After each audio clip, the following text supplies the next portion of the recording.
ओम शांति। आज 18 अक्टूबर 2025। आज के श्री महावाक्यों में हमारे परमपिता परमात्मा शिव कहते हैं, मीठे बच्चे आत्म अभिमानी होकर बैठो, अंदर घोटते रहो मैं आत्मा हूँ। देही अभिमानी बनो, सच्चा चार्ट रखो तो समझदार बनते जाएंगे, बहुत फ़ायदा होगा। आत्म अभिमानी होकर बैठो, अंदर घोटते रहो मैं आत्मा हूँ। देही अभिमानी बनो, सच्चा चार्ट रखो तो समझदार बनते जाएंगे, बहुत फ़ायदा होगा।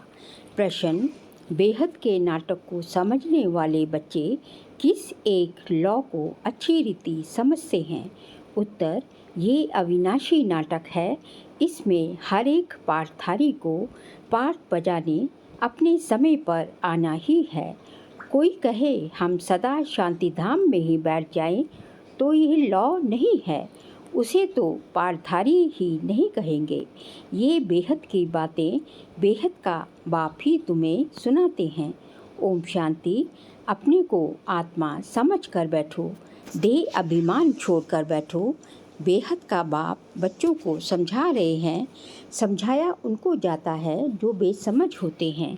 आत्मा समझती है कि बाप सच कहते हैं। हम आत्मा बेसमझ बन गई हैं।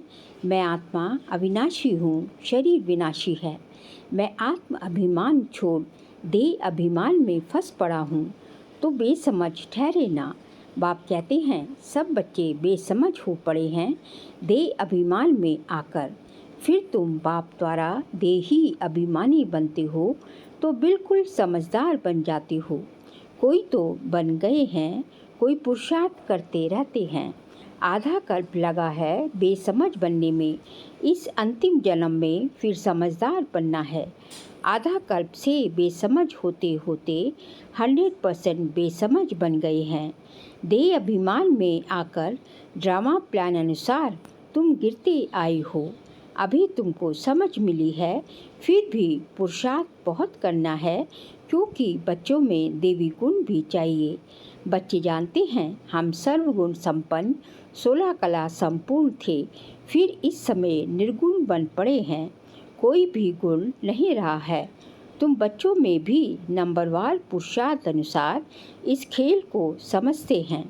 समझते समझते भी कितने वर्ष हो गए हैं, फिर भी जो नए हैं वे अच्छे समझदार बनते जाते हैं, औरों को भी बनाने का पुरुषार्थ करते हैं। कोई ने तो बिल्कुल नहीं समझा है, बेसमझ के बेसमझ ही है। बाप आए ही हैं समझदार बनाने। बच्चे समझते हैं माया के कारण हम बेसमझ बने हैं। हम पूज्य थे तो समझदार थे, फिर हम ही पुजारी बन बेसमझ बने हैं। आदि सनातन देवी देवता धर्म प्राय लोप हो गया है। इनका दुनिया में किसको पता नहीं है। ये लक्ष्मी नारायण कितने समझदार थे, राज्य करते थे। बाप कहते हैं तत्वम, तुम भी अपने लिए ऐसे समझो। ये बहुत बहुत समझने की बातें हैं, सिवाय बाप के कोई समझा ना सके। अभी महसूस होता है बाप ही ऊंच ते ऊंच, समझदार ते समझदार होगा ना। एक तो ज्ञान का सागर भी है, सर्व का सद्गति दाता भी है, पतित पावन भी है। एक की ही महिमा है, इतना ऊंच ते ऊंच। बाप आकर के बच्चे बच्चे कह कैसी अच्छी रीति समझाते हैं। बच्चे अब पावन बनना है, उसके लिए बाप एक ही दवाई देते हैं। कहते हैं योग से तुम भविष्य 21 जन्म निरोगी बन जाएंगे। तुम्हारे सब रोग दुख खत्म हो जाएंगे। तुम मुक्ति धाम में चले जाएंगे। अविनाशी सर्जन के पास एक ही दवाई है, एक ही इंजेक्शन आत्मा को आए लगाते हैं। ऐसे नहीं कोई मनुष्य बैरिस्ट्री भी करेंगे, इंजीनियरिंग भी करेंगे, नहीं। हर एक आदमी अपने धंधे में ही लग जाते हैं। बाप को कहते हैं आकर पतित से पावन बनाओ, क्योंकि पतित पने में दुख है। शांति धाम को पावन दुनिया नहीं कहेंगे, स्वर्ग को ही पावन दुनिया कहेंगे। ये भी समझाया है मनुष्य शांति और सुख चाहते हैं। सच्ची सच्ची शांति तो वहाँ है जहाँ शरीर नहीं, उसको कहा जाता है शांति धाम। बहुत कहते हैं शांति धाम में रहे, परंतु लौ नहीं है, वह तो पाठधारी हुआ नहीं। बच्चे नाटक को भी समझ गए हैं। जब एक्ट्रेस का पाठ होगा तब बाहर स्टेज पर आकर पाठ बजाएंगे। ये बेहद की बातें बेहद का बाप ही समझाते हैं। ज्ञान सागर भी उनको कहा जाता है। सर्व की सद्गति दाता पतित पावन है। सर्व को पावन बनाने वाले तत्व नहीं हो सकते। पानी आदि सब तत्व हैं, वह कैसी सद्गति करेंगे। आत्मा ही पाठ बजाती है। हठ योग का भी पाठ आत्मा बजाती है। ये बातें भी जो समझदार हैं वही समझ सकते हैं। बाप ने कितना समझाया है। कोई ऐसी युक्ति रचो जो मनुष्य समझे। कैसे पूज्य सो फिर पुजारी बनते हैं। पूज्य है नई दुनिया में, पुजारी है पुरानी दुनिया में। पावन को पूज्य, पतित को पुजारी कहा जाता है। यहाँ तो सब पतित हैं, क्योंकि विकार से पैदा होते हैं। वहाँ है श्रेष्ठ, गाते भी हैं संपूर्ण श्रेष्ठाचारी। अभी तुम बच्चों को ऐसा बनना है। मेहनत है, मुख्य बात है याद की। सभी कहते हैं याद में रहना बड़ा मुश्किल है। हम जितना चाहते हैं याद में रह नहीं सकते हैं। कोई सच्चाई से अगर चार्ट लिखे तो बहुत फ़ायदा हो सकता है।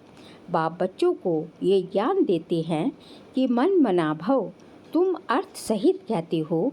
तुम्हें बाप हर बात यथार्थ रीति अर्थ सहित समझाते हैं। बाप से बच्चे कई प्रकार के प्रश्न पूछते हैं।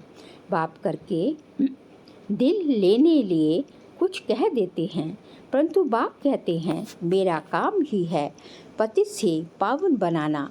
मुझे तो बुलाते ही इसलिए हो। तुम जानते हो हम आत्मा शरीर सहित पावन थी, अभी वही आत्मा शरीर सहित पतित बनी है। 84 जन्मों का हिसाब है ना। तुम जानते हो अभी ये दुनिया कांटों का जंगल बन गई है। ये लक्ष्मी नारायण तो फूल है ना। उन्हों के आगे कांटे जाकर कहते हैं आप सर्वगुण संपन्न, हम पापी कपटी हैं। सबसे बड़ा कांटा है काम विकार का। बाप कहते हैं इस पर जीत पहन जगत जीत बनो। मनुष्य कहते हैं भगवान को कोई ना कोई रूप में आना है, भागीरथ पर विराजमान हो आना है। भगवान को आना ही है पुरानी दुनिया को नया बनाने। नई दुनिया को सतो प्रधान, पुरानी को तमो प्रधान कहा जाता है। जबकि अभी पुरानी दुनिया है तो जरूर बाप को आना ही पड़े। बाप को ही रचयिता कहा जाता है। तुम बच्चों को कितना सहज समझाते हैं, कितनी खुशी होनी चाहिए। बाकी किसका कर्म भोग का हिसाब किताब है, कुछ भी है वह तो भोगना है। इसमें बाबा आशीर्वाद नहीं करते, हमको बुलाते ही हो बाबा आकर हमको वर्षा दो। बाबा से क्या वर्षा पाना चाहते हो? मुक्ति जीवन मुक्ति का। मुक्ति जीवन मुक्ति का दाता एक ही ज्ञान सागर बाप है, इसलिए उनको दाता ज्ञानदाता कहा जाता है। भगवान ने ज्ञान दिया था, परंतु कब दिया, किसने दिया, ये किसको पता नहीं। सारा मुझारा इसमें ही है। किसको ज्ञान दिया ये भी किसको पता नहीं। अभी ये ब्रह्मा बैठे हैं, इनको मालूम पड़ा है कि हम सो नारायण थे, फिर 84 जन्म भोगे। ये है नंबर 1 में। बाबा बतलाते हैं मेरी तो आँख ही खुल गई। तुम भी कहेंगे हमारी तो आँखें ही खुल गई। तीसरा नेत्र तो खुलता है ना। तुम कहेंगे हमको बाप का सृष्टि चक्र का पूरा ज्ञान मिल गया है।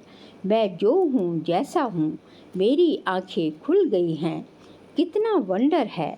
हम आत्मा फर्स्ट है और फिर हम अपने को देह समझ बैठे हैं। आत्मा कहती है हम एक शरीर छोड़ दूसरा लेती हूँ, फिर भी हम अपने को आत्मा भूल देह अभिमानी बन जाते हैं।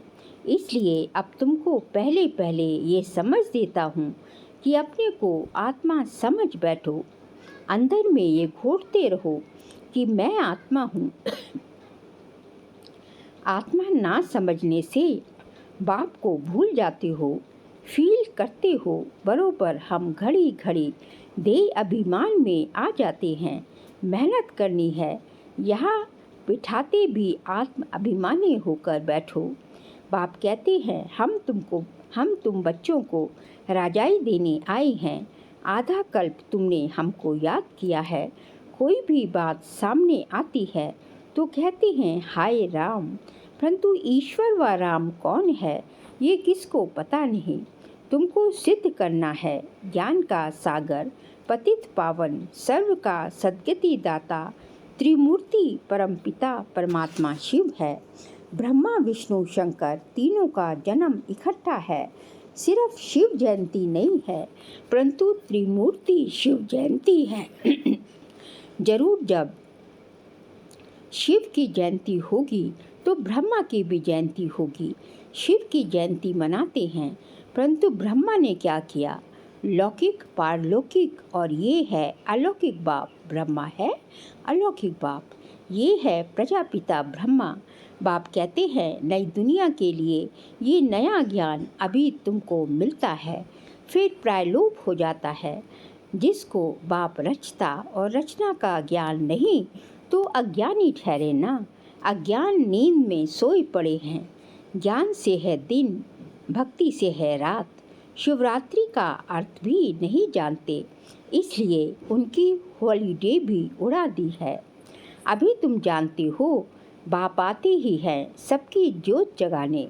तुम ये बत्तियाँ आदि जगाएंगे तो समझेंगे इनका कोई बड़ा दिन है। अब तुम जगाते हो अर्थ सहित, वो लोग थोड़े ही समझेंगे। तुम्हारे भाषण से पूरा समझ नहीं सकते। अभी सारे विश्व पर रावण का राज्य है। यहाँ तो मनुष्य कितने दुखी हैं। रिद्धि सिद्धि वाले भी बहुत तंग करते हैं। अखबारों में भी पढ़ता है इनमें इविल सोल है, बहुत दुख देते हैं। बाबा कहते हैं इन बातों से तुम्हारा कोई कनेक्शन नहीं। बाप तो सीधी बात बताते हैं, बच्चे तुम मुझे याद करो तो तुम पावन बन जाएंगे, तुम्हारे सब दुख दूर हो जाएंगे। अच्छा, मीठे मीठे सिकी लदे बच्चों प्रति माता पिता बाप दादा का याद प्यार और गुड मॉर्निंग। रूहानी बाप की रूहानी बच्चों को नमस्ते। हम रूहानी बच्चों की रूहानी बाप दादा को नमस्ते नमस्ते, गुड मॉर्निंग। शुक्रिया बाबा, शुक्रिया। सार के लिए पॉइंट्स हैं। यथार्थ रीति बाप को याद करने व आत्म अभिमानी बनने की मेहनत करनी है। सच्चाई से अपना चार्ट रखना है, इसमें ही बहुत बहुत फ़ायदा है। सेकंड पॉइंट, सबसे बड़ा दुख देने वाला कांटा काम विकार है। इस पर योग बल से विजय प्राप्त कर पतित से पावन बनना है। बाकी किन्हीं भी बातों से तुम्हारा कनेक्शन नहीं। आज का बाबा का वरदान है प्रैक्टिकल जीवन द्वारा परमात्मा ज्ञान का प्रूफ देने वाले धर्म युद्ध में विजयी भव। प्रैक्टिकल जीवन द्वारा परमात्मा ज्ञान का प्रूफ देने वाले धर्म युद्ध में विजयी भव। अभी धर्म युद्ध की स्टेज पर आना है। उस धर्म युद्ध में विजयी बनने का साधन है अपनी आप की प्रैक्टिकल जीवन, क्योंकि परमात्मा ज्ञान का प्रूफ ही प्रैक्टिकल जीवन है। आपकी मूर्त से ज्ञान और गुण प्रैक्टिकल में दिखाई दे, क्योंकि आजकल डिस्कस करने से अपनी मूर्त को सिद्ध नहीं कर सकते, लेकिन अपनी प्रैक्टिकल धारणा मूर्त से एक सेकंड में किसी को भी शांत करा सकते हो। स्लोगन है, आत्मा को उज्जवल बनाने के लिए परमात्मा स्मृति से मन की उलझनों को समाप्त करो। आत्मा को उज्जवल बनाने के लिए परमात्मा स्मृति से मन की उलझनों को समाप्त करो। बाबा कहते हैं कि आत्मा को जो है यदि श्रेष्ठ बनाना है, चमकदार बनाना है, तो उसके लिए परमात्मा की याद से परमात्मा को याद परमात्मा को याद परमात्मा को याद करने से अपने मन की सारी उलझने, मन के सारी शंकाएं, मन की सारी परेशानियों को समाप्त करो, तो तभी आपकी आत्मा उज्जवल बन सकेगी, श्रेष्ठ बन सकेगी। क्योंकि जब आप बाबा को याद करके, भगवान को याद करके अपनी सारी परेशानियां उनको अर्पण कर देंगे, पूरे संपूर्ण समर्पण की भावना से अपना सब कुछ, जरा अपनी परेशानियां, अपनी दिक्कतें सब उसके अर्पण कर देंगे, तो वो आपकी परेशानियों का समाधान ना करे, ये तो हो ही नहीं सकता। फिर जो है मातेश्वरी जी के अनमोल महावाक्य हैं, योग से ही मुक्त होने की शक्ति मिलती है। पहले पहले तो अपने को एक मुख्य पॉइंट ख्याल में अवश्य रखनी है। जब इस मनुष्य सृष्टि झाड़ का बीज रूप परमात्मा है, तो उस परमात्मा द्वारा जो नॉलेज प्राप्त हो रही है, तो वो सब मनुष्यों के लिए ज़रूरी है। सभी धर्म वालों को ये नॉलेज लेने का अधिकार है। हर एक धर्म की नॉलेज अपनी अपनी है, हर एक का शास्त्र अपना अपना है, हर एक की मत अपनी अपनी है, हर एक का संस्कार अपना अपना है, लेकिन ये नॉलेज सबके लिए है। वो इस ज्ञान को ना भी उठा सके, हमारे घराने में भी ना आए, परंतु सबका पिता होने के कारण उनसे योग लगाने से फिर भी पवित्र अवश्य बनेंगे। इस पवित्रता के कारण अपने ही सेक्शन में पद अवश्य पाएंगे, क्योंकि योग को तो सभी मनुष्य मानते हैं। बहुत मनुष्य ऐसे कहते हैं, हमें भी मुक्ति चाहिए, मगर सजाओं से छूट मुक्त होने की शक्ति भी इस योग द्वारा ही मिल सकती है। फिर एक और पॉइंट है, अजप्पा जाप अर्थात निरंतर ईश्वरीय याद। ये जो कहावत है, श्वासोश्वास अजप्पा जाप जपते रहो, उसका यथार्थ अर्थ क्या है?